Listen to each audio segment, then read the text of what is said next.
Hello, friends. Here we are again, continuing the journey of our emotions. And today, I think this is the sixth episode.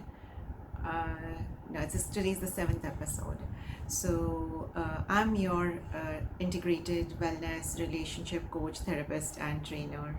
And I'm looking forward to sharing these few nuggets with you a step at a time because you don't want to overload yourself with information which you can't use. So I hope these small nuggets become bite sized that you can eat it. Like we say, how do you eat a giant watermelon? One bite at a time. And then you can enjoy it, right? Isn't it? So today we are talking about, like we just mentioned, with emotions. Don't suppress, don't express. Process and then express. Process and then let go. And that's a very different quality to letting go. It's not suppressing, it's actually a choiceful letting go, choosing, as I call it, the power that we have of I'm choosing to tolerate. I'm not a martyr here, I'm not sacrificing anything. I'm choosing because it works for me. I'm choosing to tolerate something and I'm letting something go. That's the let go. And the other part is express. So how shall I express? Now when we want to express in a chosen way, we are always looking at outcomes that we want.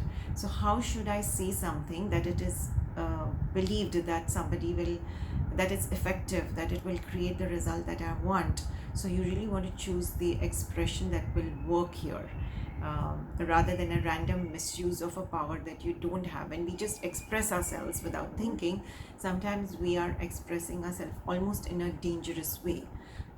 We are expressing ourselves to maybe some Hitlerian authority type of figure, even in our homes. Maybe a spouse is like that or somebody else is like that. And when you are expressing yourself without a thought, it actually creates risky moments between people too, and a lot of abuse and violence also sometimes results from all of this. So really, we can think through what will work here and what is worth my energy, and what can I express that will actually be heard. How can I tell so somebody hears me? How can I listen so somebody tells me? So that is what we call as effective communication versus just righteous communication. Righteous communication is just like, I'm right, so I'm going to do it, and right is great. Being right is great. Being morally right is even greater. But whatever our righteousness, we have to find a way to express it that would be effective. And so we come to our actual way of handling emotions, which is process. So let's process and express. What's that sequence? So shall we have some kind of an algorithm to this, that what do we do? Okay, when we get into a grip of an emotion, how do we first connect? First things is to form a habit of connecting. This is one of the things that we've never learned, to connect to our emotions. We just headlong go into acting out the emotions or just suppressing them, but we have not learned to welcome them and connect them and honor them. What is self-respect other than just honoring our own voice, our own emotions, our own experience of something? So this is not to get the proof from anybody else. We don't need anybody else's approval. We can just know, for me, this experience or this way the other person is behaving feels hurtful, and that's our own personal truth. So it's to connect with our own personal truth. It's a way of loving oneself, to connect. Even if you feel a jealousy, it's not a negative. It's okay to admit within one's own heart, okay, this makes me feel left out, this makes me feel jealous, this makes me feel so hateful. And whatever that is, when we admit it to ourselves, that's the first step of process, is to connect. Another way to connect is to think where in your body you feel that feeling, right? Is it in your jaw? Is it in your pit of your stomach? Is it in your heart? And knowing this is very important. Another way is also to scale 0 to 10. What's the intensity that I feel? Now, we talked about be an observer to your feelings, right? How do you become an observer? When you start asking yourself some questions as you connect. What am I feeling? What exactly would I name this as? Where in my body am I feeling it? Are there 2-3 emotions that I'm feeling all mixed up? And each of those emotions, where am I feeling? Am I feeling my hurt and in my chest, and my anger in my head, and I'm feeling some tingling in my palms? So what are the different sensations, body sensations that you're feeling? So connecting is and also scaling in 0 to 10. What's the intensity that I'm feeling? If I'm feeling at 10 plus, It just helps us to know that. And then we could own it.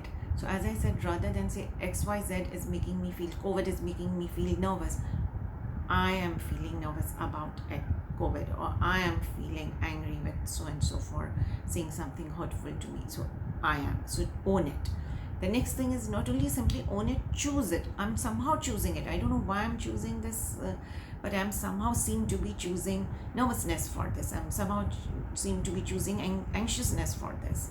Somehow I seem to be choosing like numbness or no motivation for this. Choose it. Just realize that at some level of your being, you're choosing it. Therefore, use that language that somehow I'm choosing this. Now, when we come to somehow I'm choosing this, we go into the next natural logical thing that if I'm choosing this, why specifically am I choosing it? And you will find that when you go into this, what's making me choose this?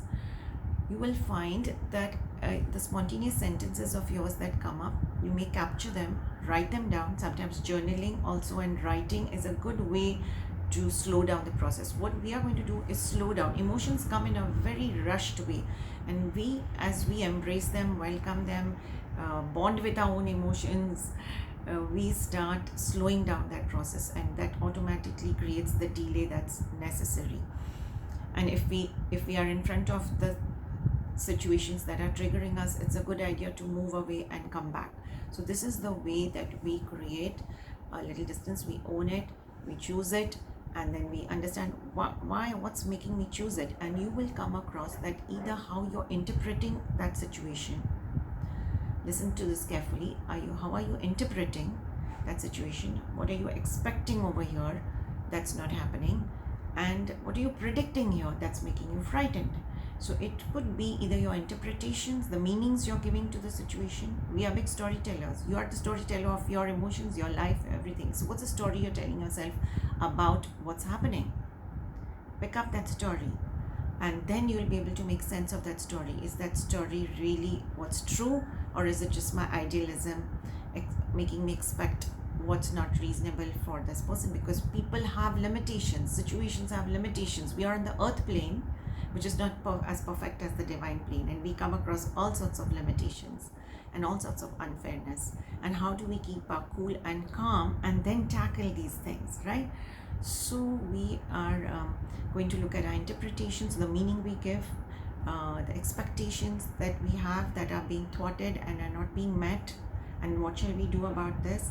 And then the predictions we are making, and sometimes we are predicting things in a way that's negative, or in a way that may not necessarily be true, because it's not talking about how can we participate. And the next thing is, how can I participate to influence this situation also? Do I have possibilities to participate and influence the situation in any way? That would be the next area of thinking too. So as we gather some of these ideas, we are able to course correct. And when we course correct with our interpretations, we course correct with our expectations, we course correct with our predictions, and then we are able to think about our possibilities, what's possible here, and what's worth my energy. Otherwise, let me just let this go and put my energy where it's more worthwhile. So there's a lot of little micro decision. I call this micro decision making of the life. You have a lot of macro decisions to make, like which job should I take, where should I live, which car should I buy, which dress should I wear, whom should I marry? Okay, so these are the larger decisions in our life, but really our life is about these tiny micro decisions. At each moment in time, we are confronted with tiny little micro decisions, and how do we self-guide and self-talk with ourselves related to these things. So I hope you enjoyed today's session, and please like, enjoy and share, and look forward to seeing you again tomorrow.